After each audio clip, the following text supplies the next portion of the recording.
વિમાનમાં મુસાફરી કરવાનો અનુભવ કોઈ પણ માટે રોમાંચક હોય છે। આકાશની ઊંચાઈથી પર્વતો, મેદાનો વગેરે જોવું ખૂબ જ રોમાંચક છે। આજકાલ મોટાભાગના લોકો સમય બચાવવા માટે હવાઈ મુસાફરી કરે છે।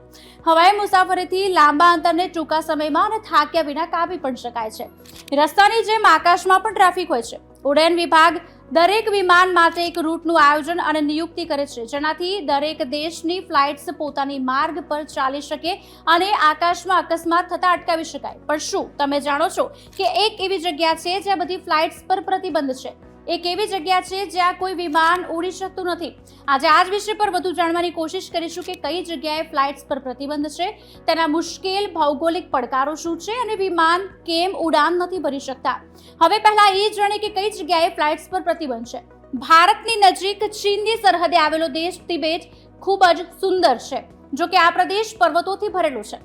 હિમાલયની અનેક પર્વતમાળાઓ તેમાંથી પસાર થાય છે। વિશ્વનો સૌથી ઊંચો પ્રદેશ છે। જમીન પરથી તે આકર્ષક અને મનોહર પણ લાગે છે, પરંતુ તેના પર ઉડવું યુદ્ધ સમાન છે। પ્રદેશની ભૌગોલિક અને આબોહવાની પરિસ્થિતિઓને કારણે આ પ્રદેશમાં ઉડવું જોખમી માનવામાં આવે છે। હવે તેના મુશ્કેલ ભૌગોલિક પડકારો શું છે તે પણ જાણીએ। તિબેટ વિશ્વની છત માનવામાં આવે છે। તિબેટિયન ઉચ્ચ પ્રદેશ મધ્ય એશિયામાં એક વિશાળ અને ઊંચાઈવાળો પ્રદેશ છે।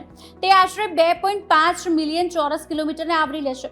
તે વિશ્વના 2 સૌથી ઊંચા શિખર માઉન્ટ એવરેસ્ટ અને K2 સહિત અસંખ્ય ઊંચા પર્વતોનું ઘર પણ છે। આ અનન્ય ભૌગોલિક લક્ષણ અસંખ્ય પડકારો પણ રજૂ કરે છે, જે વિમાનો માટે ઉડવાનું મુશ્કેલ બનાવે છે। બીજું મહત્વનું પરિબળ તિબેટનું વાતાવરણ છે। તિબેટનો ઉચ્ચ પ્રદેશ તેના કઠોર અને અણધાર્યા વાતાવરણ માટે જાણીતો છે।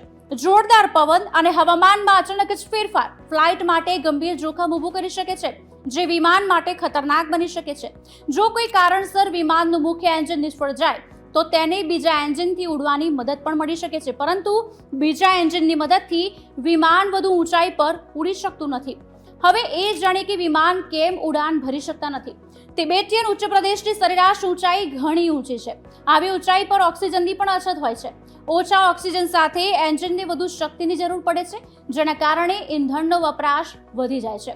વધુમાં જ્યારે હવાના પેટર્ન્સ બદલાય છે, ત્યારે દબાણ વધે છે અથવા તો પછી ઘટે છે, ત્યારે ટર્બ્યુલન્સ થવાના ચાન્સીસ પણ વધી જાય છે, અને આ જ ટર્બ્યુલન્સ ઘણીવાર મુશ્કેલીમાં મૂકી શકે છે।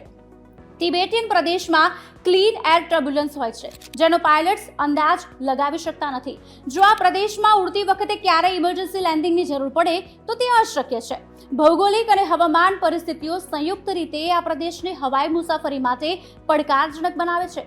તેથી અનુભવી પાયલટ્સ પણ તિબેટિયન ઉચ્ચ પ્રદેશ પર ઉડાન ભરવામાં ખચકાટ અનુભવે છે।